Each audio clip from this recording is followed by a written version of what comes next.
भारत में सामूहिक सौदेबाजी के विकास की गति के धीमे है। इसका विकास अभी भी कुंठित है। इसके धीमे विकास के निम्न कारण हैं।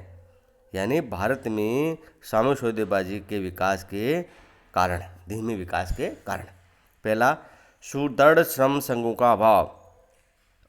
धीमे विकास का सबसे बड़ा कारण ये है कि भारत में सुदृढ़ श्रम संघों की कमी है। भारत में श्रम संघ छोटे हैं तथा अनेक राजनीतिक संस्थाओं द्वारा संचालित होते हैं। परिणामस्वरूप सामूहिक सौदेबाजी में बड़ी कठिनाई आती है। दूसरा, श्रम संघों का आपसी कलह।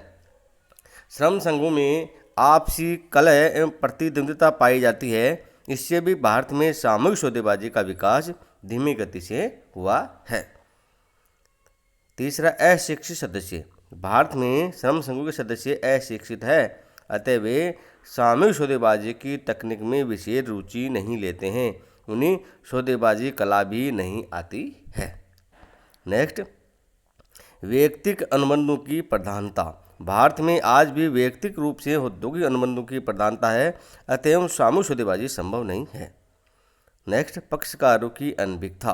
भारत में कई प्रबंधक एवं श्रमिक सामूहिक सौदेबाजी के महत्व, उद्देश्यों एवं विचारधाराओं से भी परिचित नहीं हैं, जो इसके विकास में सबसे बड़ी बाधा है।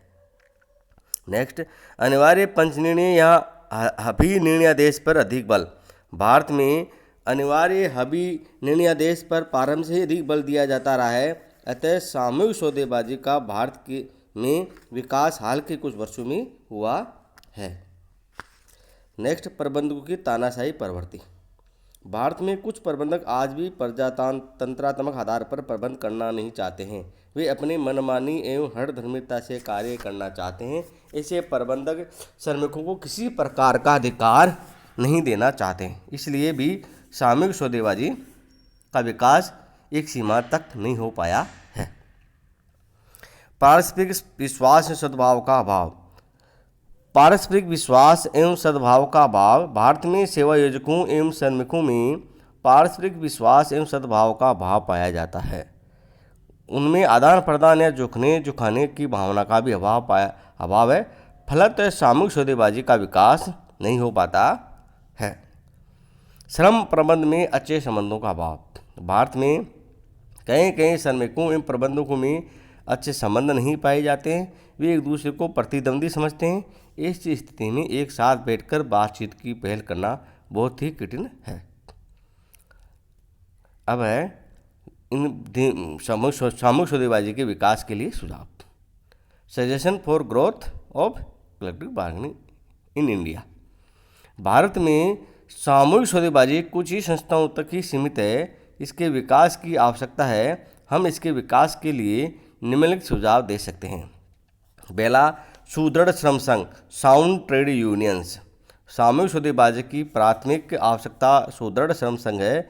सुदृढ़ श्रम संघों के अभाव में श्रमिकों की ओर से सौदेबाजी करना असंभव है। इतना ही नहीं, कभी कभी तो सुदृढ़ श्रम संघों के अभाव में सेवा आयोजक सौदेबाजी के लिए तैयार ही नहीं होते हैं। अतः सामूहिक सौदेबाजी की प्राथमिक आवश्यकता सुदृढ़ श्रम संघ है और इसकी सफलता के लिए सुदृढ़ श्रम संघों की स्थापना करनी चाहिए।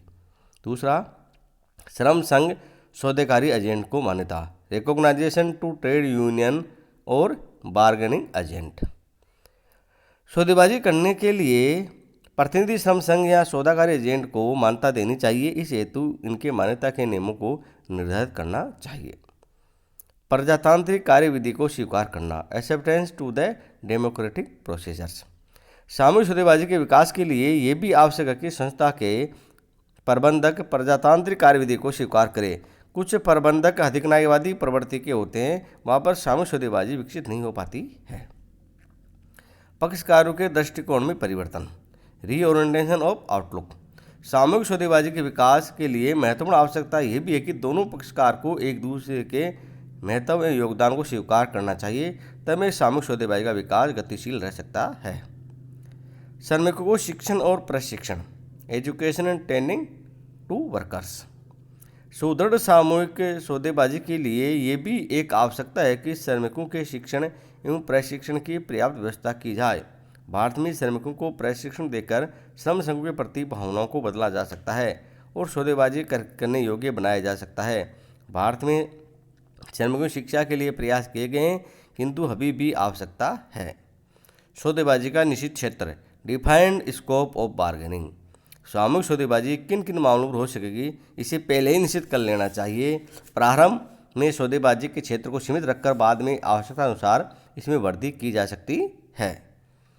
राष्ट्रीय स्तर पर सौदेबाजी, national level bargaining.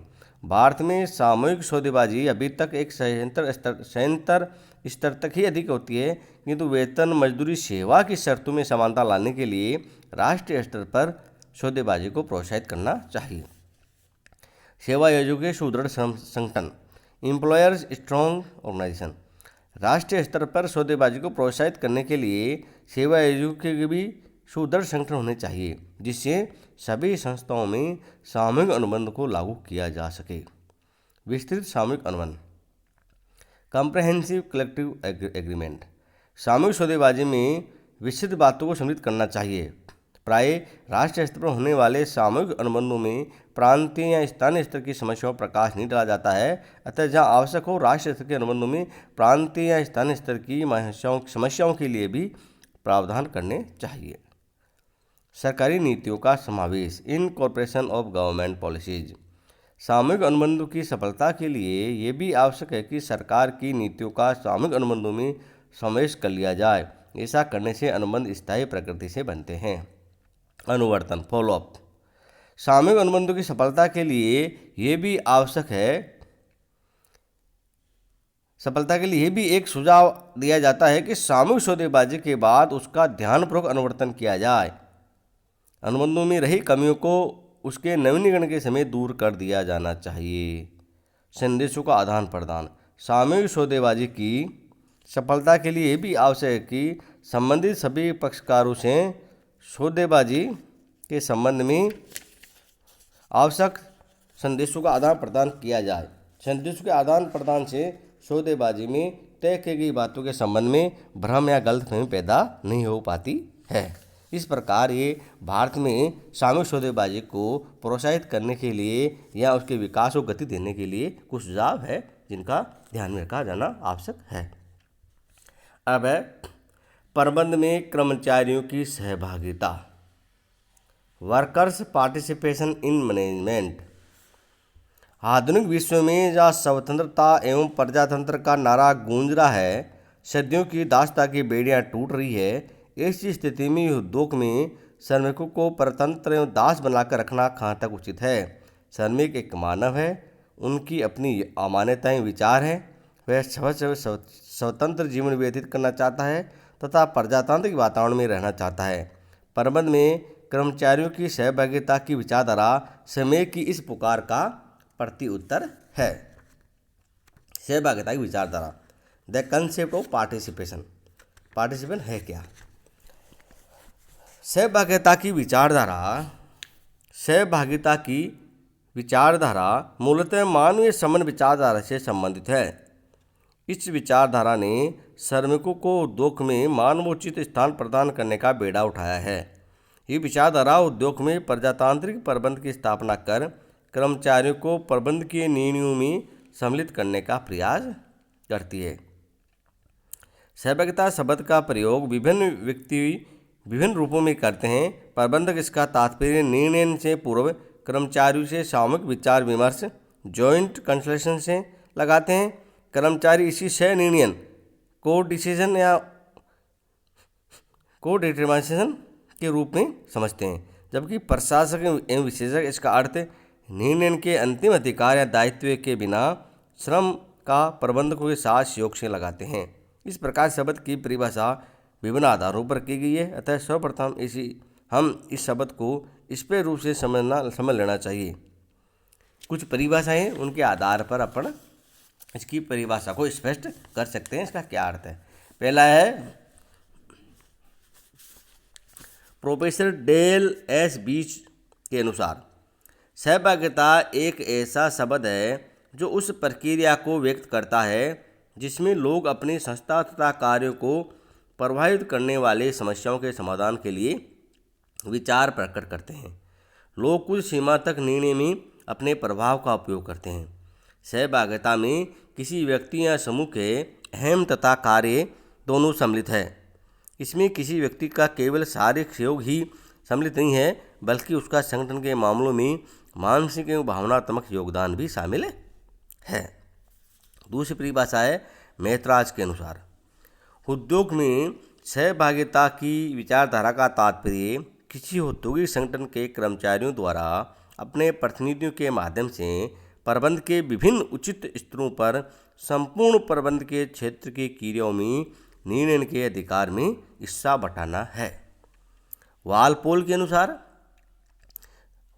According to Walpole, श्रमिकों को प्रबंध में सहभागिता देने का विचार श्रमिकों द्वारा शिकायत करने या सुझाव देने या परामर्श देने या श्रमिकों को रियायत देने तथा देने तक ही सीमित नहीं है, बल्कि उपक्रम के कार्यकर्ता होने के नाते ऐसा करने के अधिकार को मान्यता प्रदान करना है, जिससे श्रमिक उपक्रम में जिनमें उनका धन तो नहीं किंतु जीवन दांव पर लगा हुआ है, स्वयं को सहभागी महसूस कर सके, यानी जॉइंट पार्टनर महसूस कर सके।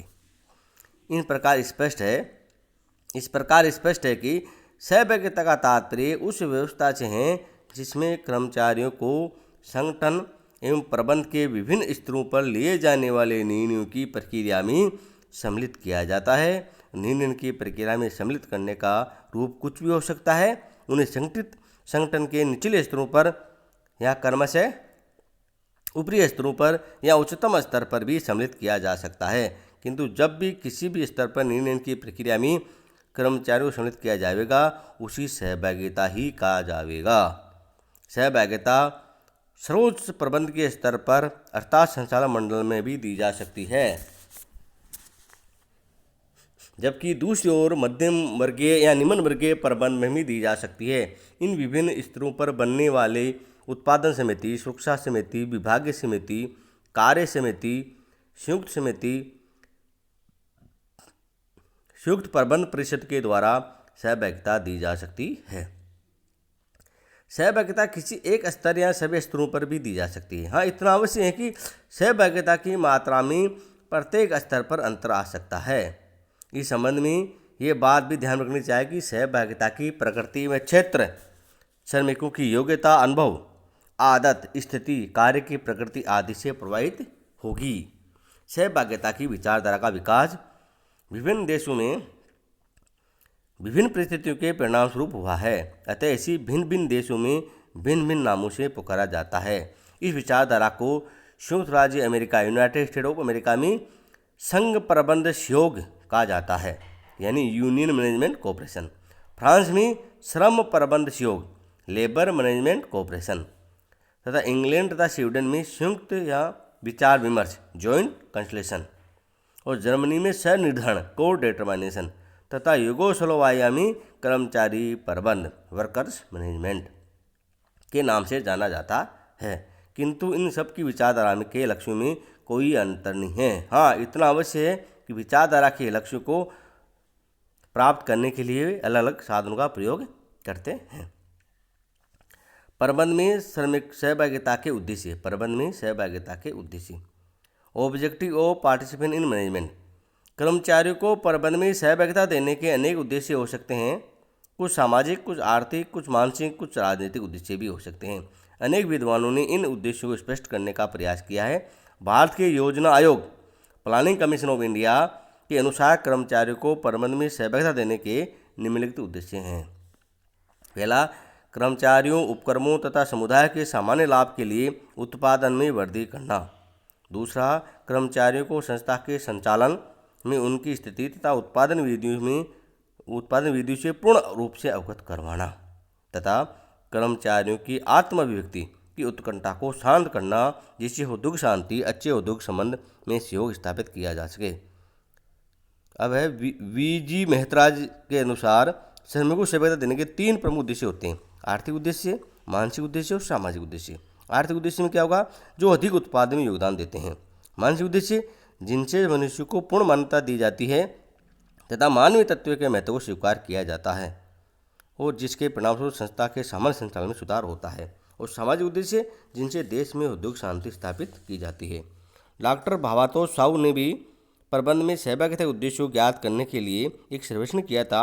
यह सर्वेक्षण उन्होंने बिहार, उड़ीसा तथा कर्नाटक राज्य की निजी तथा सार्वजनिक क्षेत्र की कंपनियों में कार्यरत कर्मचारियों तथा प्रबंधकों के समूह में किया गया था। उनके निष्कर्ष के अनुसार कुछ अनुभवों के आधार पर सहभागिता के प्रमुख उद्देश्य निम्नलिखित है। पहला, प्रबंधकीय निर्णयों की किस्म में सुधार करना, योजनाओं एवं निर्णयों के क्रियान्वयन को सरल बनाना, कर्मचारियों को परिवर्तनों के लिए तैयार करना, कर्मचारी प्रबंध तथा प्रबंध श्रम संघ के संबंधों में सौहार्द उत्पन्न करना, कर्मचारियों में संस्था के प्रति अपनत्व की भावना का विकास करना, कर्मचारियों एवं प्रबंधकों के बीच परस्पर विश्वास उत्पन्न करना, कर्मचारियों को आत्म अभिव्यक्ति का अवसर प्रदान करना, सेल्फ एक्सप्रेशन का, कर्मचारियों तथा संस्था की उत्पादकता में वृद्धि करना, कर्मचारियों को कार्य संतुष्टि प्रदान करना और कर्मचारियों में संचार व्यवस्था को प्रभावशाली बनाना, कर्मचारियों को संस्था के संचालन के बारे में जानकारी देना और कर्मचारियों को अधिक अच्छी कार्यस्थलें तथा सुविधाएं उपलब्ध करना और कर्मचारियों को अभिप्रेरित करके उनके मनोबल को ऊंचा बनाए रखना और देश में औद्योगिक शांति बनाए रखना और देश में औद्योगिक पंचायत तंत्र की स्थापना करना। इस प्रकार ये प्रबंध में कर्मचारियों की सहभागिता के उद्देश्य हैं। धन्यवाद।